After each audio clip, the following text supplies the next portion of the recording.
에베소서 6장 1절로 3절입니다. 자녀들아 주 안에서 너희 부모에게 순종하라. 이것이 옳으니라. 내 아버지와 어머니를 공경하라. 이것은 약속이 있는 첫 계명이니 이로써 내가 잘되고 땅에서 장수하리라. 아멘.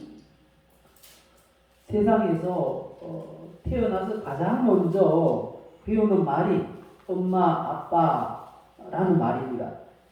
그리고 세상을 떠나면서 마지막 하고 싶은 말도 엄마, 아빠라는 말이라고 합니다. 부모라는 말은 나이와 관계가 없이 의지하고 싶고 그립고 위로가 되는 그런 말입니다. 그러면서도 자식을 위한 이 부모의 수고와 그 모든 애씀을 매우 당연한 것으로 여기고 살아왔다는 것입니다.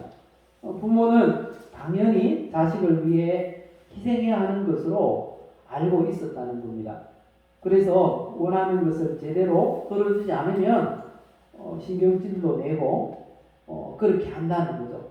이 자식은 마치 부모에게 빛을 받으려고 독촉하는 사람 같고, 어쩌면 이 부모님들은 자식 앞에서 늘 빚을 갚지 못해서 쩔쩔매는 그런 빚쟁이 같은 모습이 아닌가라는 그런 생각도 해봅니다. 그런데 이 시대의 젊은이들은 그런 부모님의 사랑을 모르는 것 같아요. 정종현이라는 당국대학교 교수님이 페이스북에 이런 글을 올렸는데요. 어느 교수가 서울대, 연세대, 고려대 학생들을 대상으로 부모의 원하는 것이 무엇인가 설문조사를 했답니다. 그러니까 약 70%가 돈이라고 대답을 했다는 것입니다. 그리고 부모가 언제쯤 돌아가시면 가장 적당할 것 같냐라는 질문을 했더니 63세라고 대답을 하는 학생들이 80%가 됐다고 합니다. 이유가 뭘까요? 은퇴하시고 재산 고스란히 남겨놓고 돌아가시면 편하게 쓰겠다는 거죠. 예. 이 공부 잘하는 것과 효도하는 것은 그렇게 관계가 없는 것 같습니다. 어쩌다가 우리 젊은 세대 이 젊은이들이 이런 날강도 같은 그런 자식들이 되었을까라는 안타까움이 있습니다. 이런 시대를 살아가는 우리 이 시대 사람들, 우리 성도들에게 우리 성경이 쓴소리를 하십니다. 자식 노릇부터 잘 하라고. 그래서 오늘 이 시간 주신 하나님 말씀을 통해서 자식 노릇이라는 제목으로 말씀을 전하겠습니다. 우리 이렇게 한번 고백을 했으면 좋겠습니다. 화면을 넘겨주세요.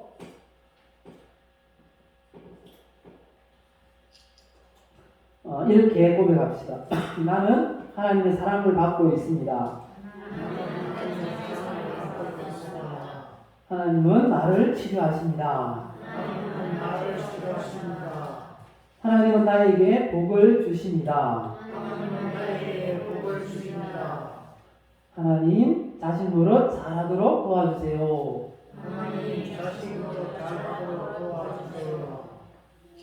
우리가 고백한 대로 그렇게 잘 하고 또 잘 될 수 있기를 예수님의 이름으로 축복합니다. 그러면 어떻게 하는 것이 자식 노릇 잘하는 것일까요? 첫 번째는 부모님께 순종하라는 것입니다. 오늘 읽었던 에베소서 6장 1절 말씀 보니까 이렇게 말씀합니다. 자녀들아 주 안에서 너희 부모에게 순종하라. 그 이유가 뭐라고요? 이것이 옳으니라. 이렇게 말씀합니다. 이 옳으니라 라는 이 말은 의롭다 라는 것입니다. 정의라고 하잖아요. 정의. 정의라는 말이 의롭다는 것, 바르고 의로운 게 정의입니다. 바로 부모님께 순종하는 것이 정의라는 거예요.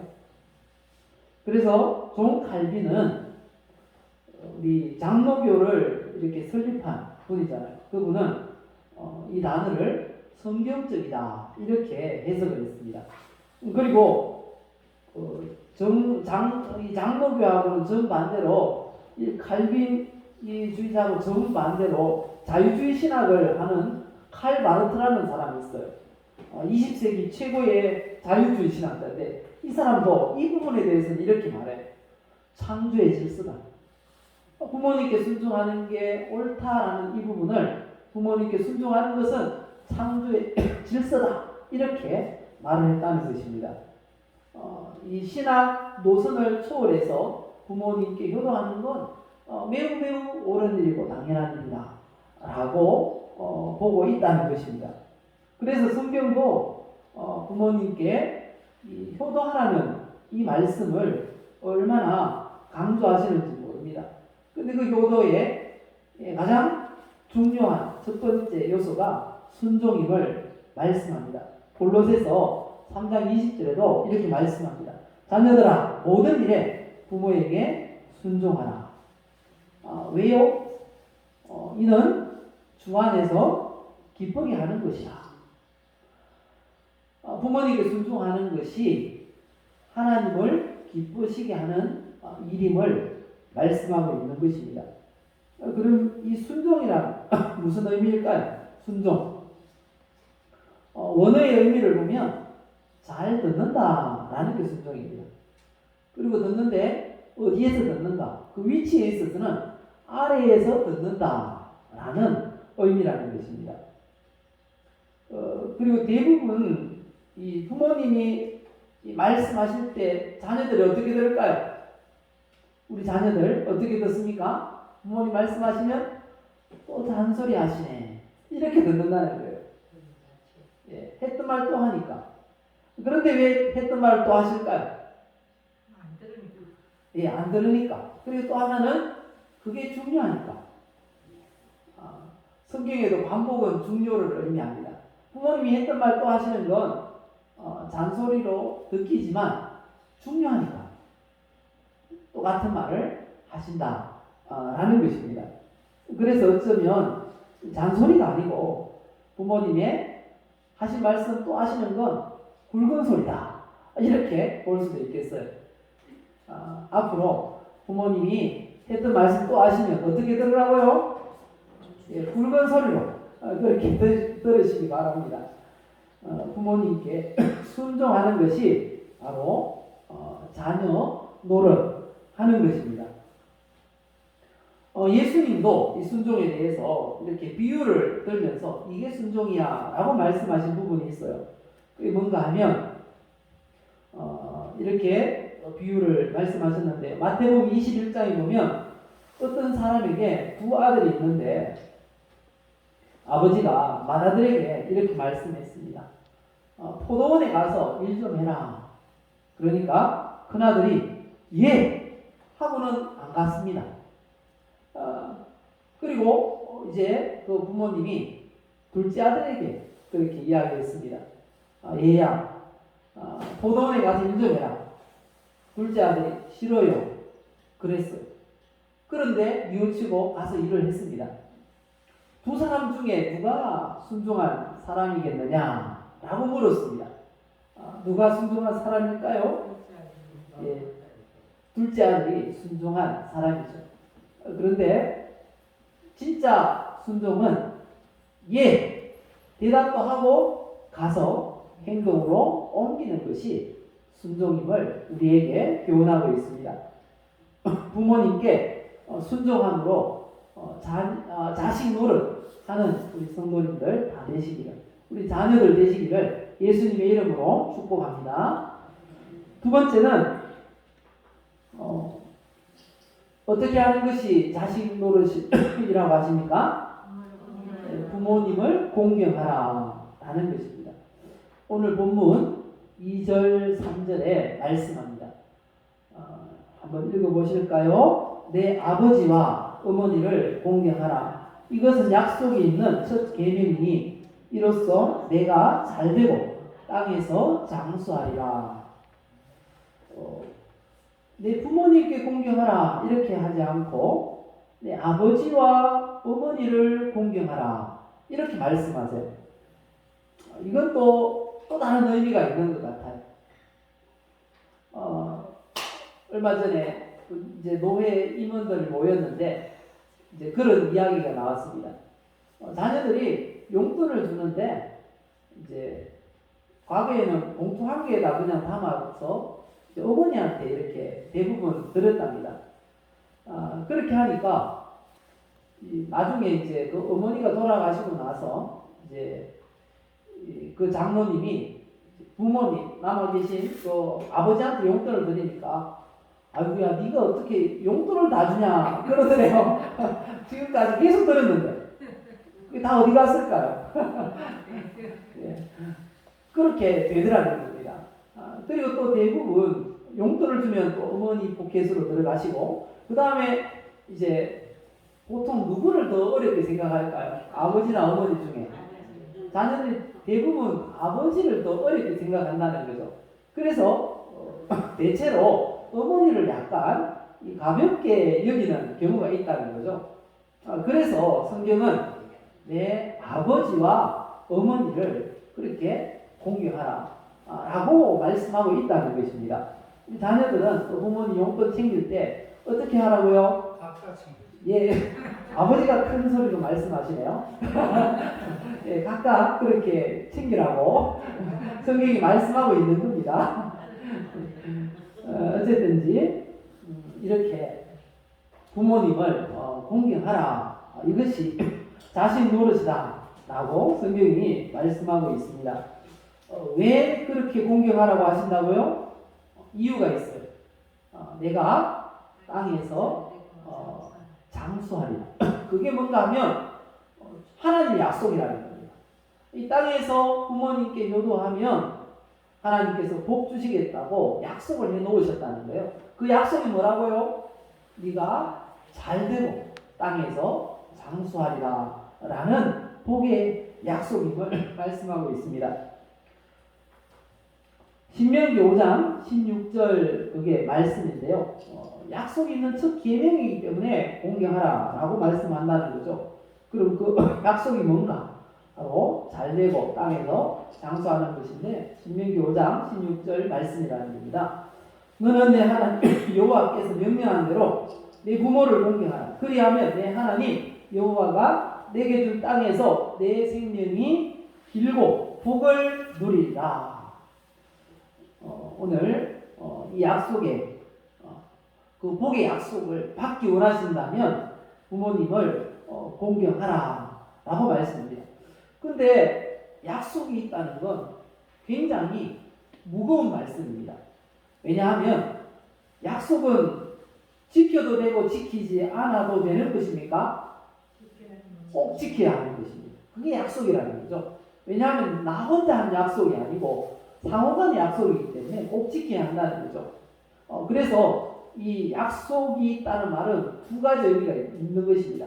하나는 약속을 지키면 여호와의 복을 받고 약속을 지키지 않으면 어떻게 될까요? 여호와의 저주를 받는다라는 말씀이 포함되어 있는 것입니다. 그 저주가 어떤 것인가 하면요. 신명기 잠언 30장 17절에 말씀합니다. 아비를 조롱하며 음이 순종하기를 싫어하는 자의 눈은 골짜기의 까마귀에게 쪼이고 독수리 새끼에게 먹히리라. 성경만큼 효도를 강조하는 그런 종교가 없는 것 같아요. 효도하라. 그게 끝이 대부분. 그런데 성경은 불효하면 저주받는다까지 말씀하고 있기 때문입니다. 그러면 이 공경한다는 말씀, 이 말씀은 무슨 의미일까요? 공경한다라는 말씀은 히브리어로 보면 이런 의미가 있습니다. 제일 이 핵심이 되는 의미가 뭔가 하면 무겁다라는 것입니다. 무겁다. 공경하는 건 무겁게 여기는 것입니다. 부모님의 말씀을 잔소리로 그렇게 여기지 않는 것. 그리고 지키려고 애쓰는 것, 경청하려고 애쓰는 것, 그게 무겁게 여기는 것입니다. 어쩌면 부담을 가지는 거죠. 그게 무겁게 여기는 겁니다. 공경한다라는 건 말씀을 무겁게 여기는 것입니다. 그리고 헬라어로는 이런 의미가 있습니다. 가격을 정하다라는 의미가 가장 큰 의미입니다. 가격을 정하다. 부모님을 가격을 어떻게 정할까요? 요즘 스포츠 스타들 보면 가격을 정해 놓잖아요. 손흥민 씨 이런 선수들이 받는 연봉, 주급, 시급 굉장합니다. 몇 억씩, 시급이 몇 억씩 되더라고요. 그런 선수들은 소속 회사에서 어떻게 관리할까요? 그분들은 그렇게 많은 돈을 주는 가치가 높게 측정된 선수들은 관리를 어떻게 할까요? 진짜 철저하게 합니다. 자기 관리를 잘 하도록 굉장히 그렇게 애를 씁니다. 부모님을 대할 때 매우 높은 가치가 측정된 그런 사람들처럼 그렇게 대하라고 성경이 말씀합니다. 그게 공경하라라는 말씀의 의미라는 것입니다.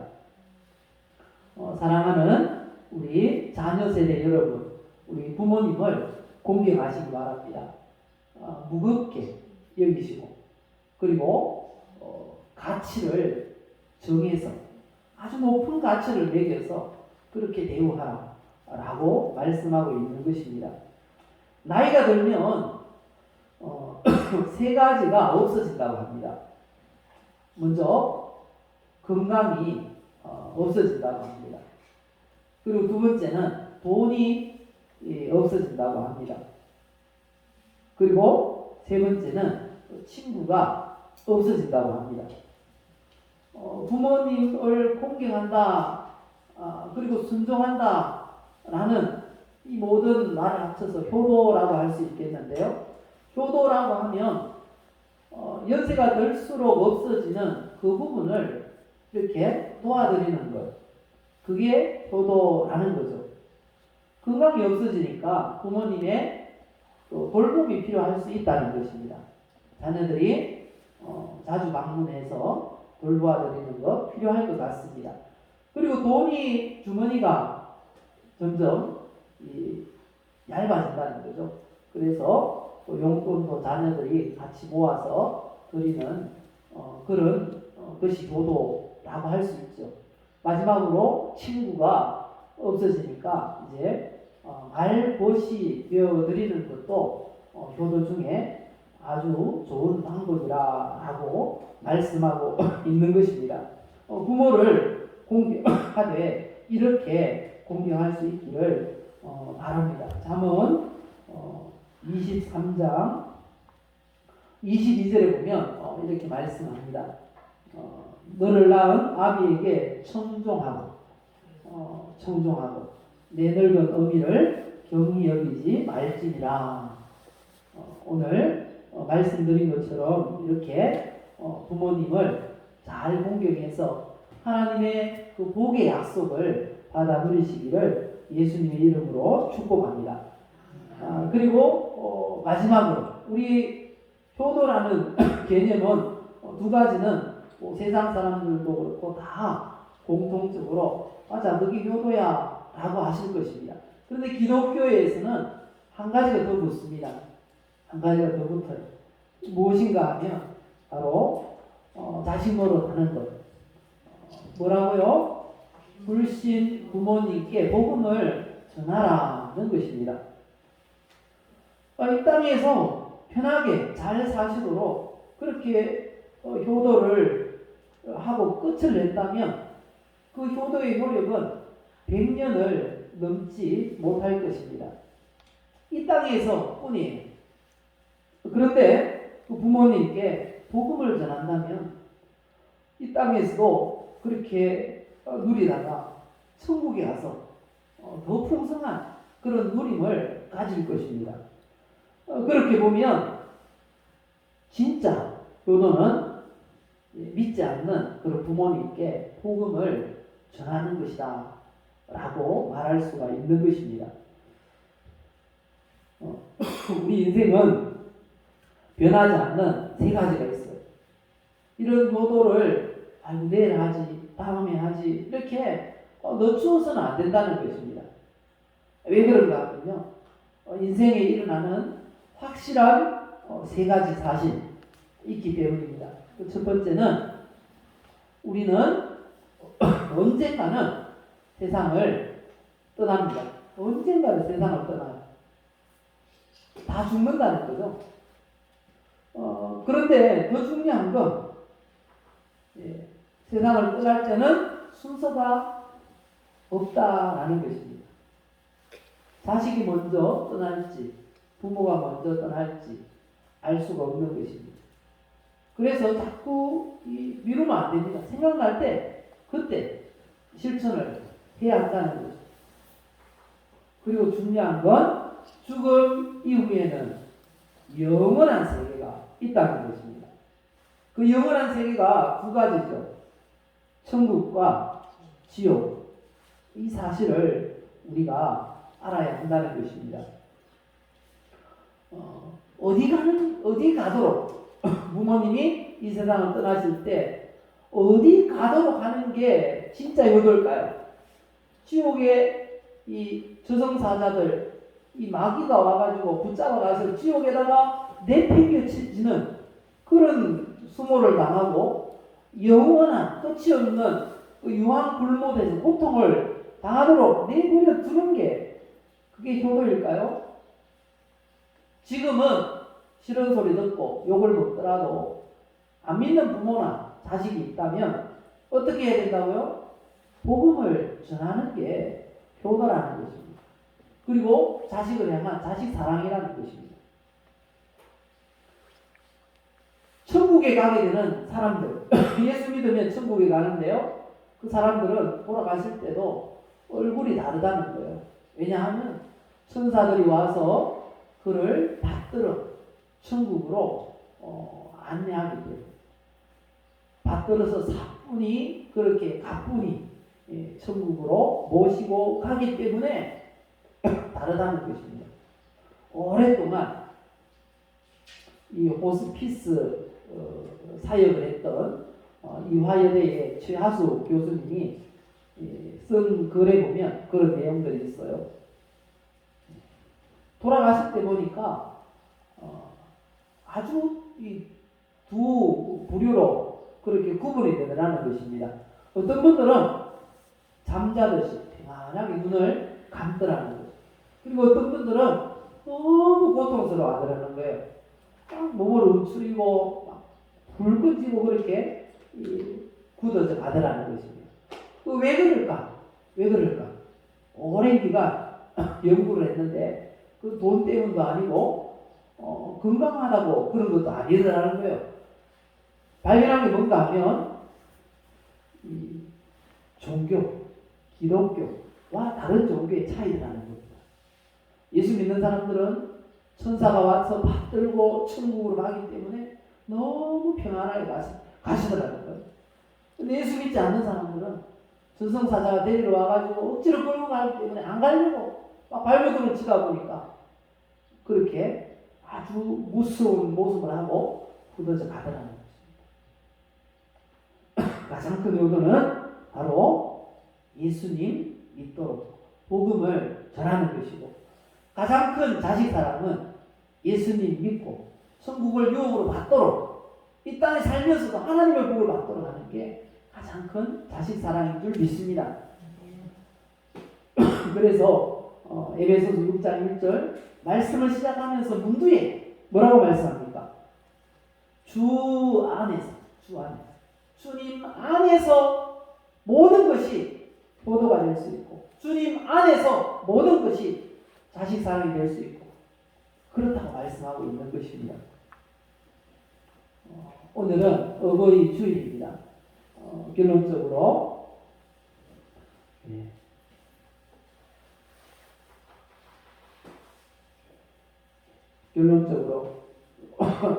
부모님께 자식 노릇하는 것 어떤 것인가 세 가지 말씀드렸는데요.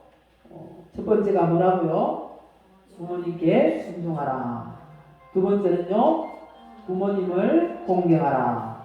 세 번째는요, 부모님께 복음을 전하라.